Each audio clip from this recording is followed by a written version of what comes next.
And let's start maybe with introductions of our speakers. Nancy, would you like to start? Yeah, so hi everyone, I am Nancy. I am based out here in London, the UK, and I currently work as a business agility lead for a startup. I've been in the startup scale-up phase area for about 5 years now, really looking at how we bring agile practices into both product and tech, but also just the wider operational side of the business. And yeah, I think that's a bit about me. I'm not American, that's a fun fact. I just sound like I am. I grew up in Holland, and yeah, I'll leave it there. Thank you so much. Dean, would you like to introduce yourself as well? Thanks, Ioana, and hello everyone. My name is Dean Lachana. I've been in the Agile space for a number of years. I work at a company called Tech Systems. I have picked up a lot of experience and stories, and some good, some bad. And it's fantastic to meet you all. I'm looking forward to kind of sharing some of those stories with yourselves, and for me to learn something from this group as well. And also something that I do, I'm the editor of the non-profit print-only publication called The Agilist that some people may have heard of. Thank you. Thank you, Dean. And Noel, would you like to introduce yourself as well? Yeah, sure. Tough act to follow. Should have got Dean to go last. So I am an Agile practitioner at heart, and I've been working with Agile teams for 10, 11 years. A lot of that time in finance. Please don't judge me. And more recently in smaller scale businesses, and also in non-tech businesses as well. So, for example, publishing, where the product that we were helping to deliver was a physical book, which was fascinating. So yeah, I've got some opinions and some insights from my experience, but yeah, interested in having an open conversation tonight and interacting with as many people in the group as possible. That's great. Thank you so much. Welcome everyone to this conversation, and thank you once again for actually accepting our invite to come and join us tonight. So let's kick off. I don't want to hold our audience any longer. Let's crack on the first topic. And the first one is about what do we think about the most effective method of teamwork, what it is. And Dean, would you like to maybe introduce Yes, the idea? Thank you. Yes, so my opening statement's quite brief, and I've made it somewhat provocative and intentionally controversial because I think it's good to have this debate and see not necessarily where common ground is, but where there may be clear lights between different people's opinions and thoughts. So I've actually phrased it in a fairly controversial way, just so we can get a bit of polarity and kind of the discussion in a friendly but professional manner. So my statement is, and this is the context of the last 2 years or so, where many of us have found ourselves working from home, working remotely, and not face-to-face. So my statement is, the most effective method of teamwork is face-to-face collaboration. It always was, and it always will be.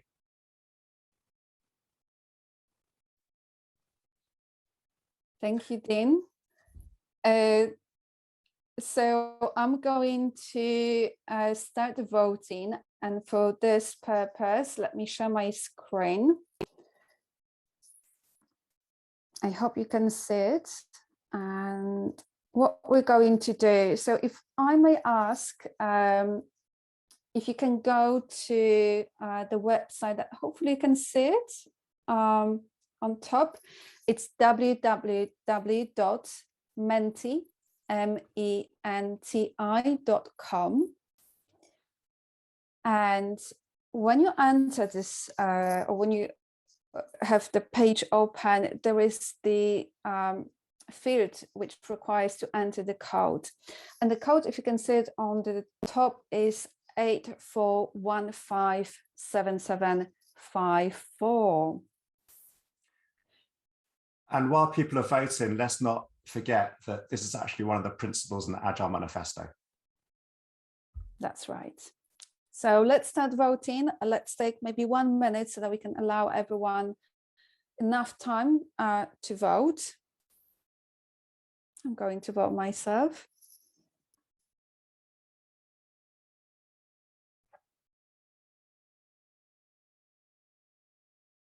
Okay, we can see how it's changing. So currently we're at 5.1, which is we agree rather than disagree.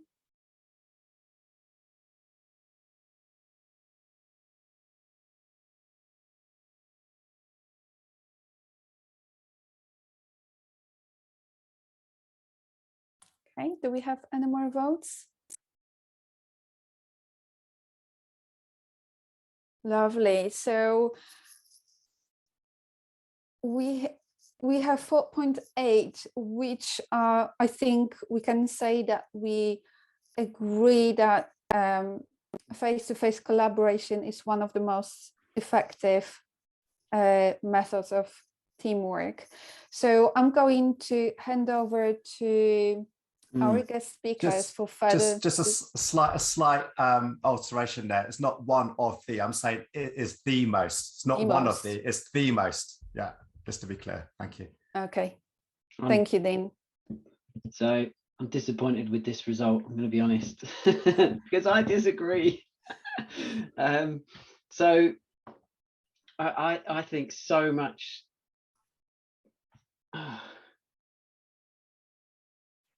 Shit. We can still hear you.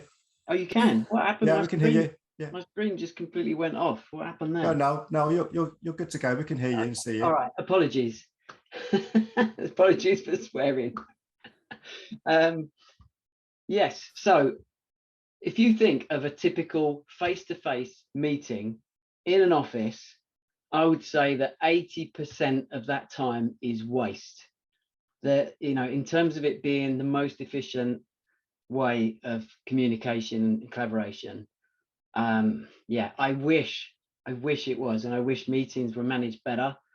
But I've seen a huge amount, especially over the last 2 years, Dean, to your point, I've seen a lot of value in asynchronous communication and collaborating offline on a common document, on a common whiteboard, on a common deck, that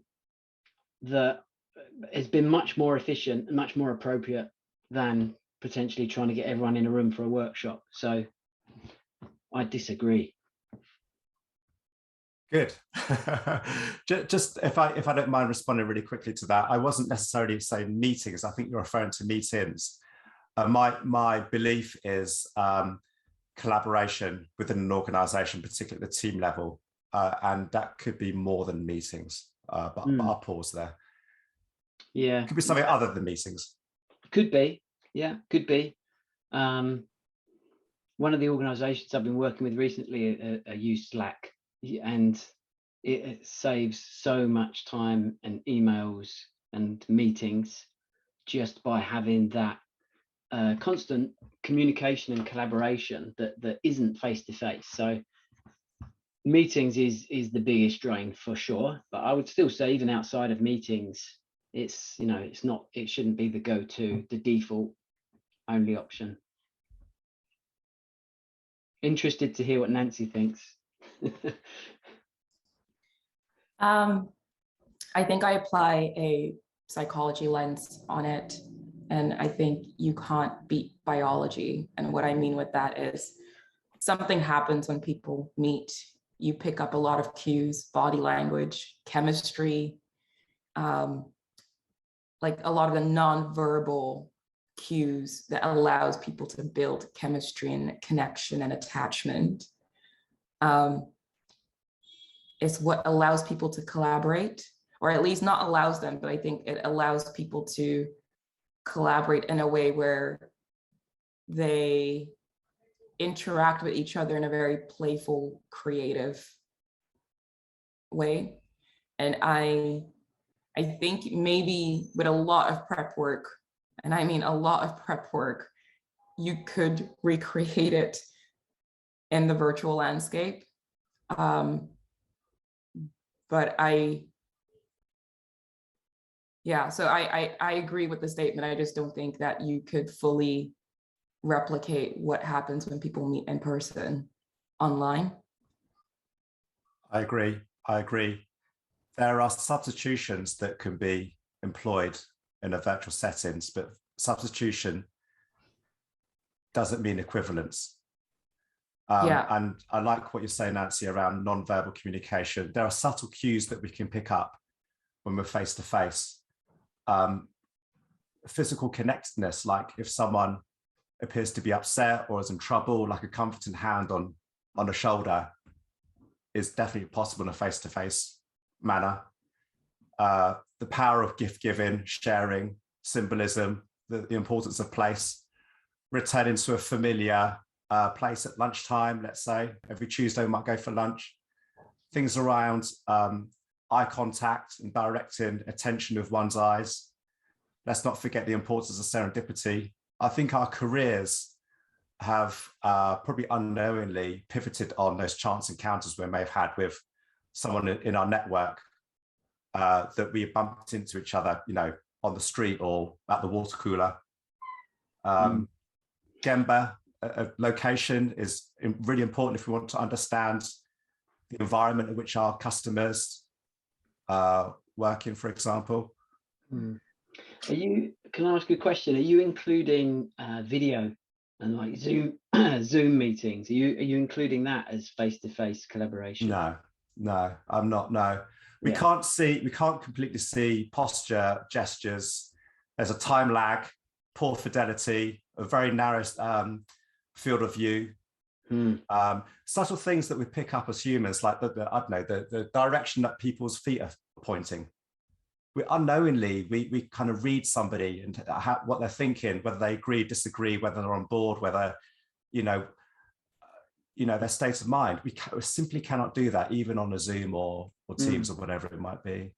I have another thought on this, which is that some of the strongest relationships that I've currently got, or some of the strongest collaborations that I've currently got going on, are with people that I've never met face to face. I've only met them virtually online, and yet we still have fantastic chemistry, really good shared energy, and we're super productive in terms of what it is that we're working on. So, and actually that would never have happened if that was had to be face to face, because the people are in different countries, and I probably would never have met them. I would never have experienced or developed that relationship with them. So yeah, I'm still thinking about my experience, and probably 4 or 5 years ago I may well have agreed with you, Dean, but I think my view on this has changed dramatically, certainly over the last couple of years. So I do wonder if the reason why, so personality traits play a really big role in, at least in the psychological world, around how people show up in different social contexts. So if you think about like your benchmark around openness, if you score relatively high on openness, the study around that, at least the information around what we understand today about people who score relatively high in openness, is that they're naturally quite curious. So if you put someone who's naturally open or scores highly in openness in an online environment, I think they would therefore thrive quite well in a virtual landscape, because that chemistry of pulling things out of people and connecting with one another may come natural to them. But you also have some people with a personality trait where they would score relatively low in openness, and they rely on understanding and seeing things like body language. So I think there is an element of understanding the personality traits and the demographic you're dealing with. I guess that's because I would see you, and maybe it's a huge assumption, as someone relatively open.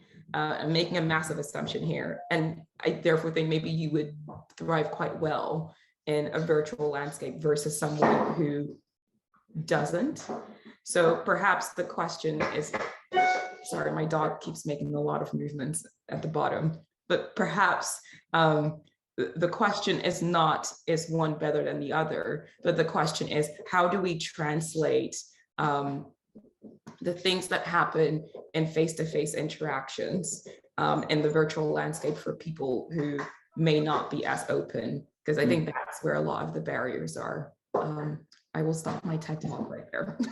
I think Rachel had her hand up. I'm not sure, Rachel, whether you want to share a thought.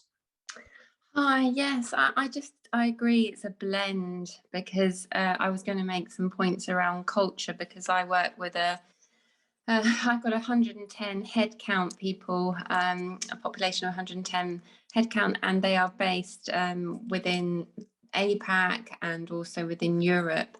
And I have noticed, actually, by recently going into the office, it has helped. So as you said, those conversations where you can just reach out and touch somebody and make a joke, or you can connect a lot more in person. Now, that's not to say that I think that we should go back to a 5-day working week, because there are obviously lots of benefits and time saving to be had. But I do think that personal contact does help, and you wouldn't necessarily bump into some other people, maybe outside of your immediate teams, if you were just purely scheduling those conversations on a Teams call, for example. So I think it's a blend, and the hybrid model of ways of working is what most companies are adopting. But personality and human connection and psychology is all really important points which have just been raised. Tom, you've got your hand up. You're on mute at the moment. Sorry, the unmute was outside my window scope there. As has been indicated, there is a time and a place for physical communication and interaction with body language, as Nancy correctly points out.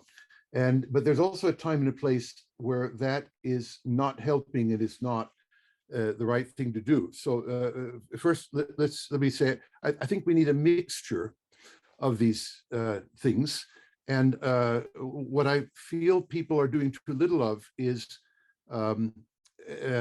number one, stating clear requirements for their project. As some of you know, requirements is almost outside the scope of Scrum for some people. You know, they emerge magically or something like that. And that's ridiculous, but have fun. If you're going to, my view is that if you are going to state requirements for complex systems, let's just say the national health system as an example, and I've written a good deal about that. You need to state requirements clearly and unambiguously so people don't build the wrong system and kill the wrong or right people, okay? And you don't do that by oral transmission, saying, I think we ought to have a very healthy health system or something like that. You need to state quite technical requirements which are not suitable for oral transmission. They have to be written down. And in my book, and by the way, I gave a free copy of my book in the chat just now to illustrate this in detail, you need to write them down digitally so they can be accessed and analyzed and shared digitally, okay? In other words, I'm not saying no to personal interaction. There's this is a good time to do it right here, right now, okay? But serious systems and serious systems engineering with requirements and architecture need to be communicated in writing much better than people seem to have a tradition of doing. User stories, for example, is a very bad example of communicating technical ideas.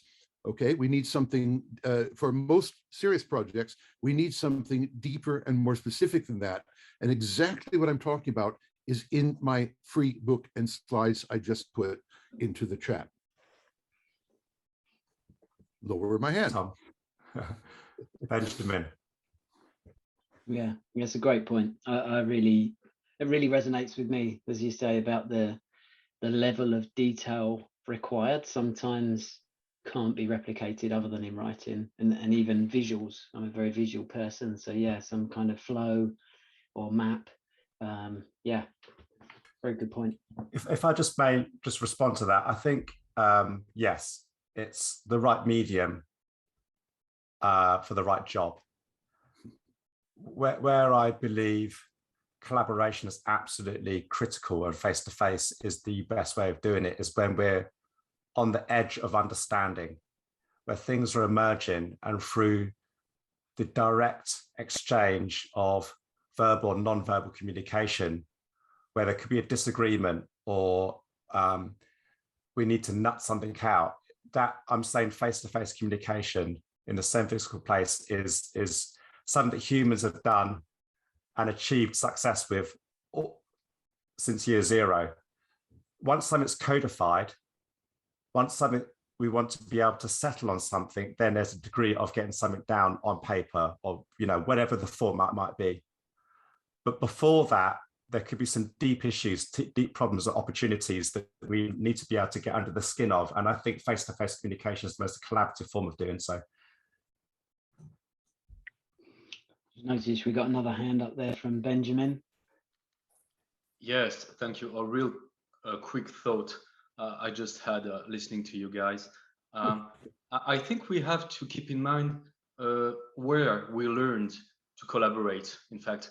And I think the basis is we learn to collaborate first with, as babies, with our parents, and then at school, in the schoolyard, in the class, and with the family. And I think we spend so many years learning how to collaborate with people face to face.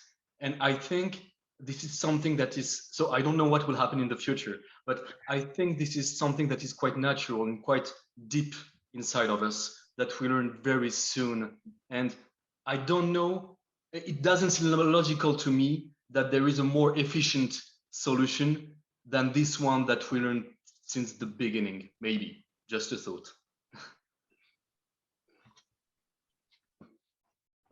Nancy, would you like to add anything? Yeah, Benjamin is making me think. I think perhaps there's an element of unlearning and learning, like a new way of collaborating. And perhaps the reality is that we just don't know what that looks like. Hence why we may naturally default into wanting to rely on what we feel comfortable with, which is face-to-face. So perhaps part of discovering what that new way of collaborating looks like would involve almost translating what the digital version is of X, and X being what is it that we see in in-person reactions. So if we, or interactions.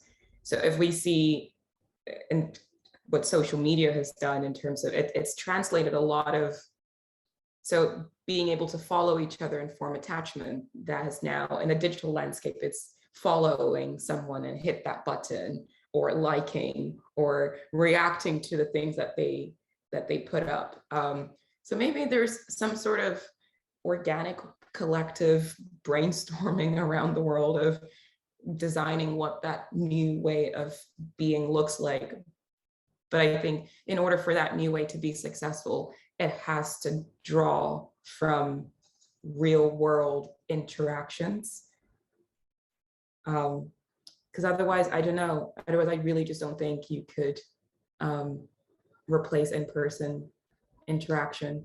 I know there are lots of people who are celebrating the likes of Airbnb going fully remote, which I think I fundamentally disagree with as well, because it's like we're swinging to the pendulum that it's either or, and it's probably more a mixture of both. Yeah. Just very quickly on that, in terms of what organizations are doing, let's not forget when Steve Jobs was designing the headquarters for Pixar, he made sure there were collision points where people would actually meet and collide a few times a day. He would design the stairwells and the canteen in a way where people can bump into each other, say, oh, how are you doing? Haven't seen you for a few weeks. Or how's the project going? Or, you know, how's your new baby? Whatever it might be. So he understood the importance of those collisions and forming those, not so much those strong connections, but those weak link connections of kind of acquaintances we haven't seen for a while. and that serendipity cannot be achieved to the same degree online. If you don't mind, I maintain that position. Okay. My turn soon. I had a reply to Dean. I'll make it short. I talked about the combination, both have their advantages and disadvantages. What I found is that by writing complex requirements and designs digitally, they form a basis for a discussion between people. Okay, okay, but if you make them absent, then people haven't got a clear idea to discuss or adjust. Simple example: if you've decided you wanted 1,000 hours mean time to failure, and you just say, "I want a very reliable system," and you discuss that, and somebody says, "I want a more," it's better to have a discussion. Do we need 20,000 hours mean time between failure or 3 hours? Okay, having the number there is complex in a way, but it gives something to discuss and reason why you need more or less. End. Thanks. Thank you, Tom. Thank you so much. I think it will be the time to move on to the next topic, if we're all happy. Thank you so much for your thoughts. I've had really interesting things, and definitely there's one thought for me and a takeaway that there is something in that learning and the translation of the new way of working, and maybe perhaps we haven't mastered it yet. So if I may ask you to think about the second question, and I will let Nancy to introduce the second statement. Hi, everyone. So the second statement is there's no such thing as an agile organization. And obviously, I know that things are a lot more gray than black and white. But I guess when I ask people around, or when I'm asked by people, where have you seen this way of working be successful? I quite often pause and I end up coming with a list of failures. And even when I go to meetup events, I think we rally around scar tissue of lots of failed battles around making people think we're working this particular way. And I started to realize that when I do talk about this way of working, I tend to point towards sport teams who seem to have adopted a lot of the principles without calling it agile. So I guess I just wonder if organizations can truly be agile. My current thought is that it's complicated. I think there are many principles that aren't covered by the Agile Manifesto. And so I guess it's less about becoming agile and more about becoming an organization that uses agile as a tool. Because I think ultimately that's really what it is. I see it from an agnostic perspective, where it's a toolbox of methods that you can apply in different contexts. So yeah, I guess I will pause it there. I'm quite curious to hear what people's thoughts are. I'm also curious to hear what everyone thinks. So once again, if I can ask the audience to vote on this question. So as you can see on my screen, and also please use the same address, which is www.menti.com. And the code this time is 11450711, as you can see on the top. And we're going to allow maybe 1 or 2 minutes to see how this one will be shaping. Let's see.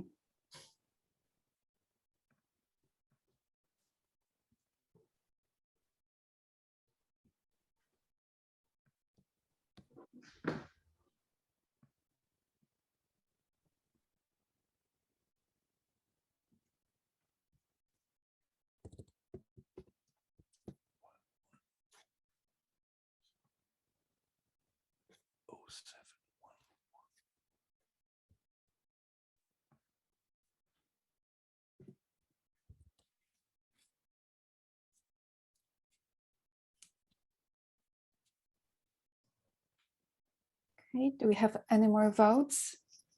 please take your chance to vote on this statement, and we're going to have a discussion. Okay, 3.7.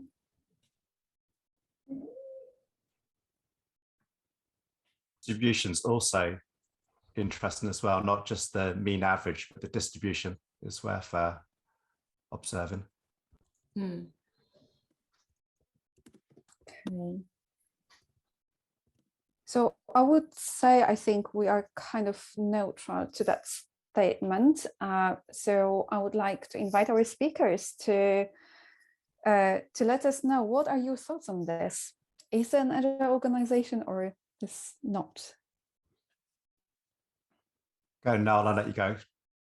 Yeah, it's interesting what you said about, it's grey. It's not, kind of black or white, but I don't know. I think always context is queen.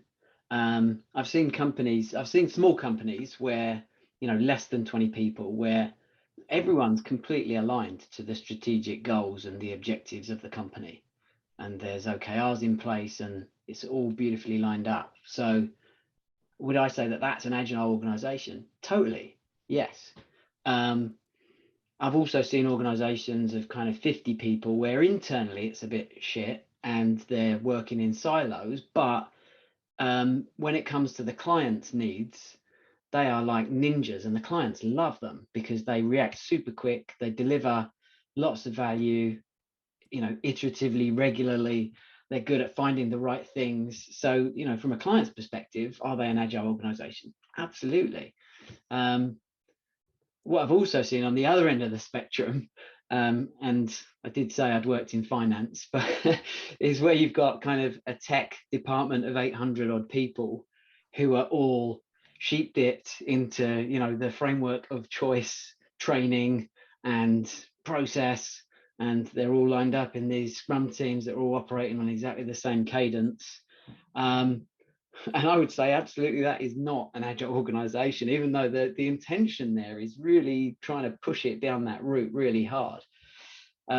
So yeah, I guess, as I say, context, it always needs to be in context, but I think I've seen clear examples where absolutely it either is or it isn't what I would call an agile organization.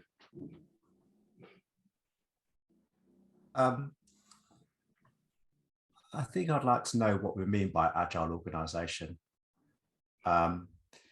If we mean the organization has its ability to sense and respond to changing market needs, if it's a commercial organization, then I'd say typically established incumbent organizations tend to become less agile because they have established certain products or services or certain market offerings, which are no doubt being continuously improved, but their days of being a startup, whereas a startup, they must have been agile because they needed to kind of respond to customer needs. They may have done it intentionally or stumbled across it. They wouldn't have been able to bootstrap their way into existence if they weren't agile and rapidly responded to customer needs. But as the years and decades go on, organizations tend to repeat the success they had yesterday for today and tomorrow, which, that could lead to an existential crisis. But their culture, their ways of working, their people tend to solidify around previous success. And what tends to happen is disruptors try to enter the market. But I mean, that's my interpretation of what an agile organization is. It's the ability to sense and respond to the changing needs of their customers or the beneficiaries or citizens if they're a government or agency or department. So I mean, that's what I think. My final thought is people, process and tools in that order of importance is around agility, around the people and their colleagues being able to have the safety to establish new ways of working on new market offerings And sometimes in large organizations, they have to be fairly, they have to be corporate mavericks. They have to be change agents. And I think that true kind of human agility is extremely important. Processes and tools, I mean, are in a sense that's a degree of agility. So it all does depend on what we mean by organization agility, I'd say. What do you guys think it means then? Because I'm hearing a lot of questions around we don't know. So I'm curious, what if you could have a magic wand, what meaning would you give to it? I guess the easiest way to look at it is through the lens of the principles and values from the Agile Manifesto. You know, how many of those boxes does it tick? I see Dean shaking his head. I don't think the Agile Manifesto was really talking about what Nancy has in her statement, agile organization. I suspect, maybe Tom can correct me here, but I believe that's around teams and teamwork, whereas the question was on agile organization. Yeah. Yeah, exactly. That is the manifesto for software development, as opposed to, we're talking beyond that now, aren't we, Nancy? We are, yeah. So I've had the privilege really to try and bring agile into non-product and tech environments, and I'm currently working on bringing it into the executive world with the startup I'm working with. And I think what I started to observe there is what works within product and engineering doesn't necessarily always directly translate or work in other areas of the business. So when we therefore talk about the organization as a whole being agile, it's almost like, in my mind, when I think of an agile organization, I think every area in the business is working in this way. And in reality, when you kind of take the lid up, it's particularly like just two departments working in that particular way. So yeah, I think I'm looking at it more from the lens of how an organization cannot be agile simply because its tech and product areas work in an agile way.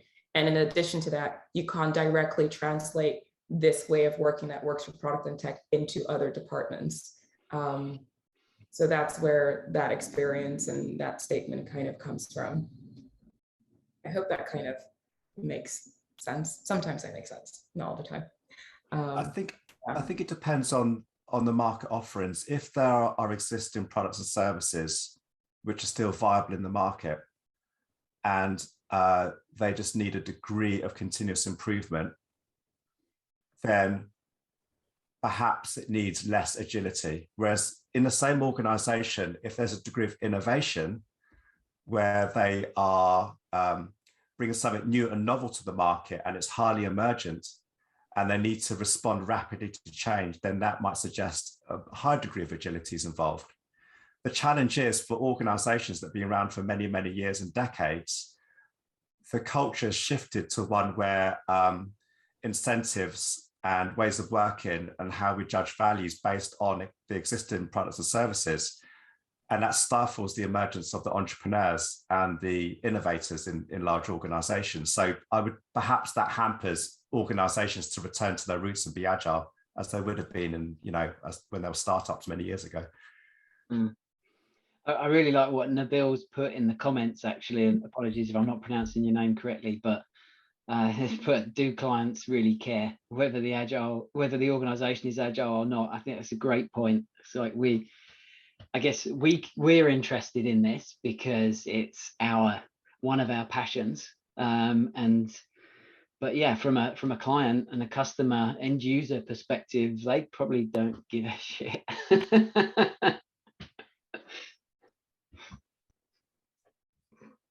Rachel's got her hand up. Hi there. When you ask this question, the things that come to my mind, as you said, are really holistic. So looking at organizational structure and design, how is that set up? How is it operating? Looking at, do they adopt the agile framework in a very large organization such as the one I'm working for? there are lots of different pockets of maturity, operating practices, efficiencies, levels of efficiencies, etc. So much change going on, lots of different ways of working even. So working with scaled partners and trying to educate them as to operate in the ways that we would like them to, or even how do we evaluate the ways of working, for example, monitoring and evaluating performance. But leadership and culture is key to this.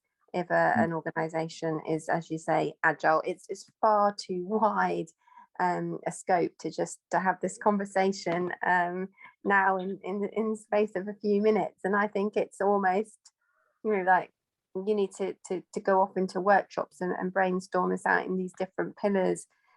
So the work that you are actually introducing and the change in the ways of working, making it stick, how do you evaluate that you're not just advocating it, but it's actually people are adopting it and iterating. Technologically, for example, is the technology that you're using agile, what kind of commitments do you have in terms of SLAs or partnerships, etc. Looking at metrics, looking at the customer seat at the table, all these sorts of things. It's a very large conversation, but a good starter to address these areas. Yeah, and I completely agree. I don't think we're going to find much like clarity or get to the edge of, I love what someone said, get to an edge of understanding in the next few minutes. It's a big topic. I think to give some context, I've worked with, I work with two areas of the business, one within operations and the other one within HR. And I realized in operations, and I don't mean operations internally in the business, but operations in terms of logistics, where you are ordering things in advance, that there is a lot of quite rigid pre-planning and booking of things in advance that are quite fixed.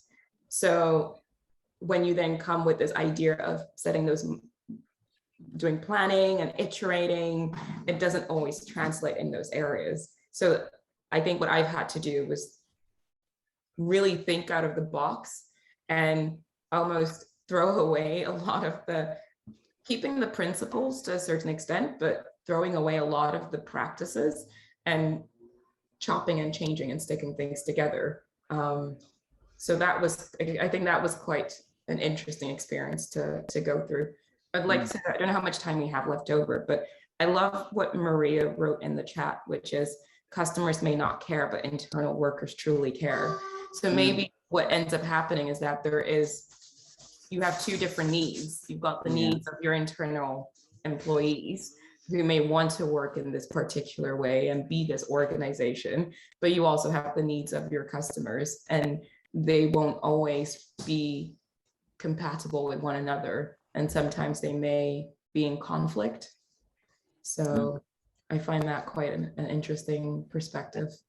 Yeah, I agree. I think this is a great conversation to have actually when you go into organization whether it's a scrum master at the team level or a coach like you're doing at the moment, Nancy, working with the leaders and executives, that I think this is a great provocative question to surface what people understand agile to be, or an agile organization, and get a sense of different people's experience and maturity. So I think, Rachel, you've just given me a great idea for a workshop that I'll run at some point in the future. So thanks for that.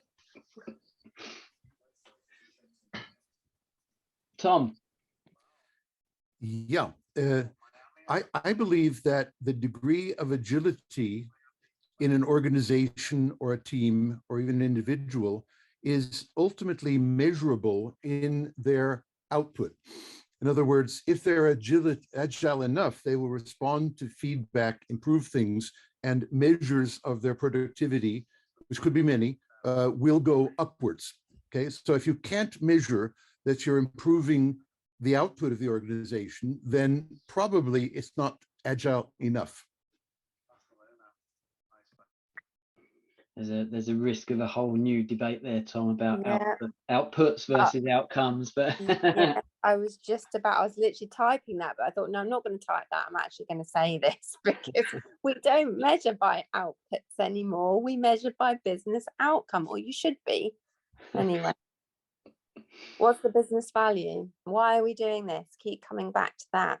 You know, I sometimes use the word outcome and output informally, so don't take me too literally. The word result is more neutral, correct? Thank you so much. I definitely feel like we could discuss this definitely much longer, but unfortunately we don't have enough time tonight because we have also the third topic for today. And I would like to ask Noel if you would like to introduce the statement. Yeah, I would love to. So my a conversation I recently had with someone over breakfast was, I've taken on this role and there's this thing that I'm doing. And his reaction was, oh God, you're not creating another bloody Agile playbook, are you? And at the time I was like, oh, well, no, not really. There's plenty of them around. But on reflection, I was like, actually, that's exactly what I'm doing. And that's exactly what I should be doing, because there isn't a one size fits all ever. And any Agile expertise or practice or experience that we bring to the table has to be tailored to the needs of that team or company at the point in their journey that they are at. So actually, I think that is the key. In the primary role of an Agile coach is to create many Agile playbooks. Thank you so much for giving us a little bit more context. And I would like to ask everyone, if you can, let's go to our menti.com website one more time today. And I'm going to share my screen so that you can see it. And let's vote for this one. So the primary role of an Agile coach is to create an Agile playbook. Do you agree or disagree? And the code for this one is 70890845 on the top. Hope you can see it. Let's take 1 minute for voting. Am I allowed to vote for my own question?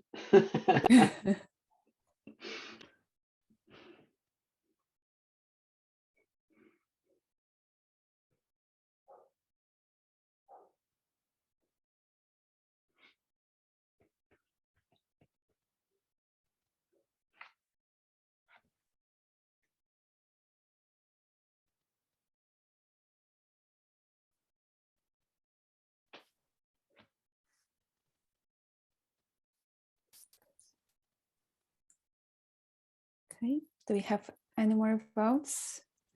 3.8, 4,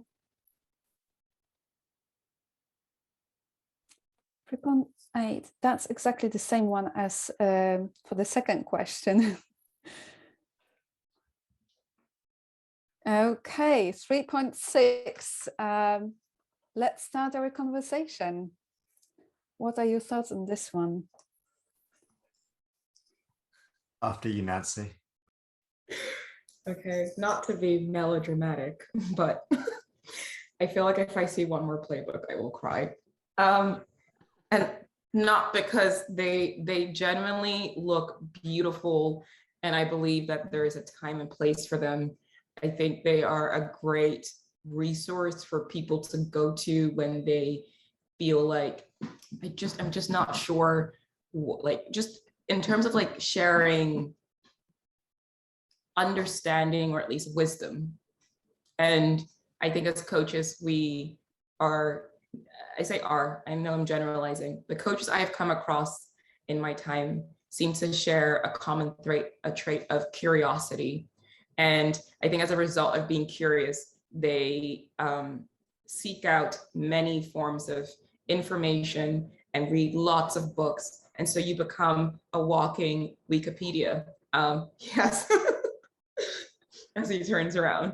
And I think, so therefore, creating playbooks is a great place to capture all that information to share.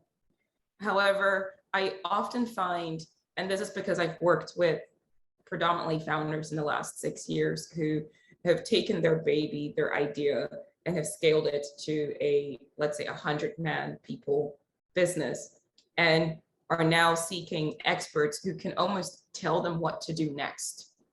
And I've seen a lot of frustration amongst these founders of, I just want to be told what to do because I just generally don't know. I have no time to read another playbook. I'm in a startup space where things aren't necessarily certain. I don't have the luxury of having tons of money in the bank. I'm trying to raise funding. So I think what I would love to see more amongst coaches is to flex that leadership style of, sometimes in some contexts, you have to get to a place where you're just telling people, this is what I think you should be doing. Now, whether or not they take it on board, that's their own journey to go on. But I do think it's about flexing that leadership style, I guess, as coaches. So that's my thought about that. Well, I certainly don't want to make you cry, Nancy, but the and I think maybe we're not that far apart, actually, because what I'm not talking about is going into an organization and saying, I know the answer, here's my playbook. It's much more about saying, effectively, we've got a bunch of tools and techniques and ways of doing things that may or may not work here right now for this group of people. So let's figure out from this large shopping list of things, which bits might we want to start to experiment with to see if we can dial things up or down.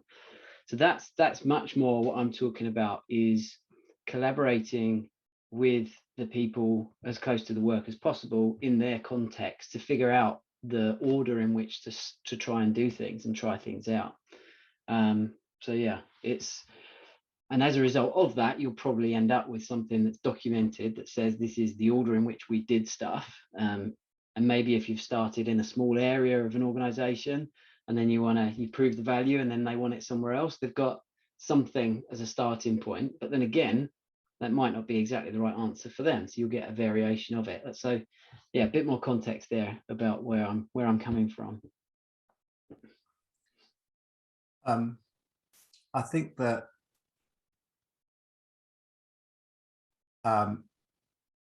ways of working, how we conduct ourselves is through experience, it's embodied.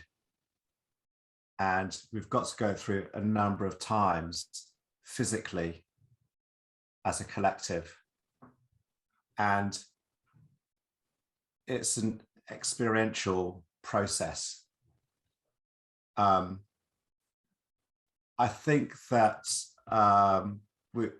I think that's a reality that we've got to bear in mind. I think when it comes to a playbook, I'm skeptical as to how much of that is read. I think whoever writes it believes it's going to be used, and they put their blood, sweat, and tears into it. But they create a beautiful cathedral, which nobody visits, because they know that knowledge and experience and habits and routine is a habitual experience that we've got to be able to embody and practice.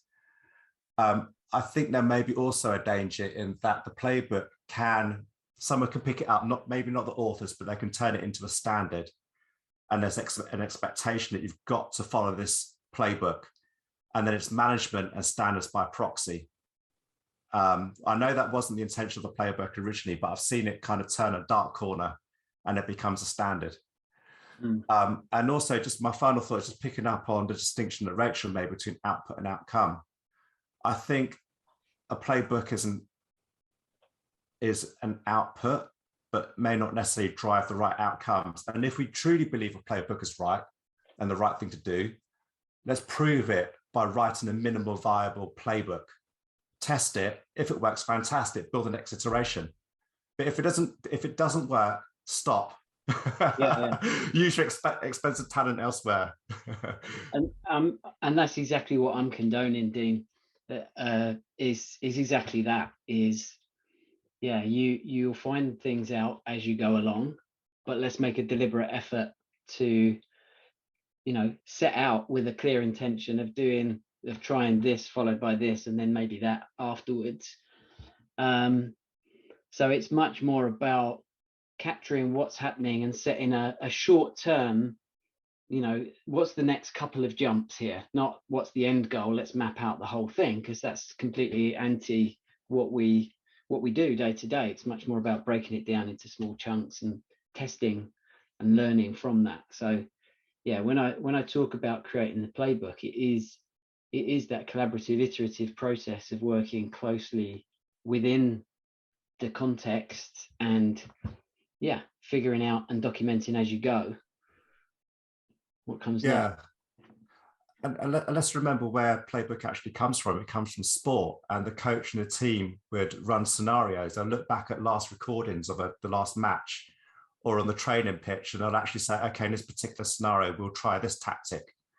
And I think the playbook is a living document. You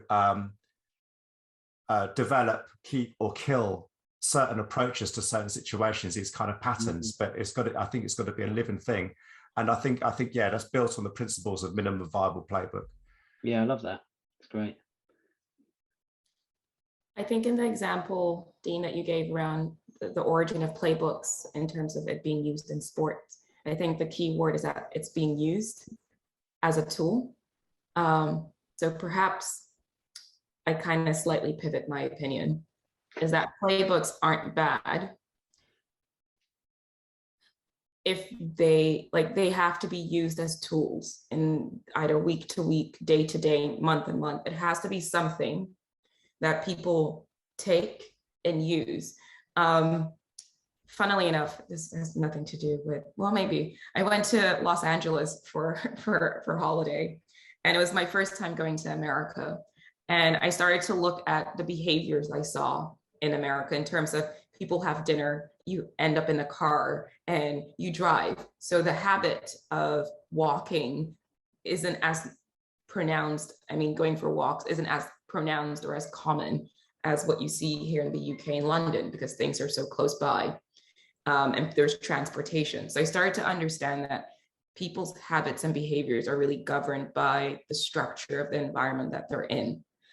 So therefore, if we create playbooks, I think it's really important that we try to then build a structure in which these playbooks are being used by individuals and teams, so that you actually get towards the habits and behaviors that you're trying to either promote or co-create with the teams that you're with.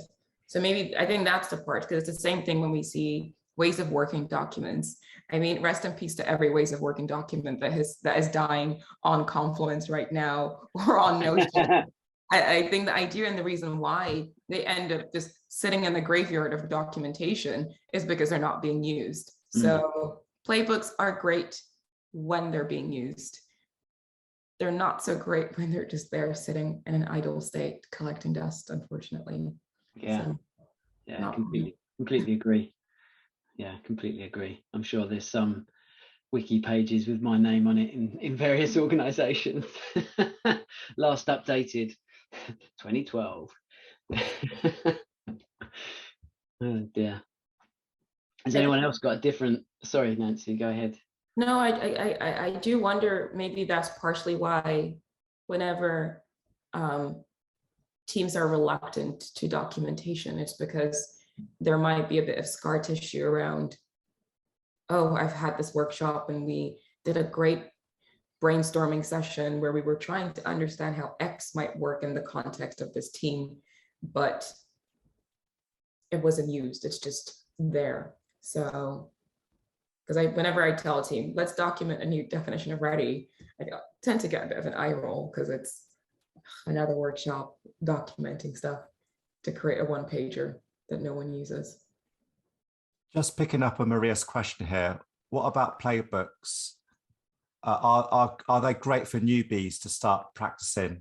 Perhaps. My response is perhaps yes, but I think what will be more powerful is the partnership between an apprentice and a master, and actually kind of that kind of guidance and structured guidance, which happens naturally between a more experienced and a more junior person, I think that's far, far, far more powerful than referring to a wiki page. Yeah, refer to a wiki page, but that's just the theory. The practice and that partnership between a more senior person and a less senior person is what we've done as people, as humans, for year in, year out. And I think that experiential learning is a lot more powerful. Yeah, if I think about all the key relationships or learnings that I've had in my career, yeah, it's not been as a result of reading the same document. It's been a result of being in that moment or sharing that challenge or solving that problem together. That's a really good point. Yeah.